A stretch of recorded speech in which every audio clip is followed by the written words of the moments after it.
Gray. Ay, ba't ko sinabi Gray? Gray, pangalan ng pusa namin yun, oh. Ba't ko pala yun sinabi? Sana may Gray. Tagal-tagal ko lang gustong Gray.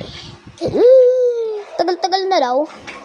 So, purple talaga yung paborito kong color. Yes, paborito ko pa akong color yan.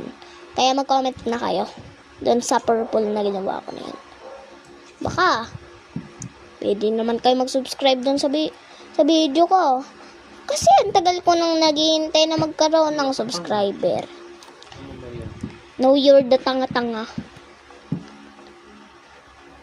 Not my problem. That's just not my problem. So, I think guys, random na lang tayo kasi nga, walang color, walang color gray. Gray kaagad na palid. Color gray na naman. Kanina pa ako naghihintay ng color gray. Buti na lang meron. Color gray na naman, pero guys, rate this. And tapos na yung outfit. Ay, naulit ko lang. Napindot ko lang. Bye!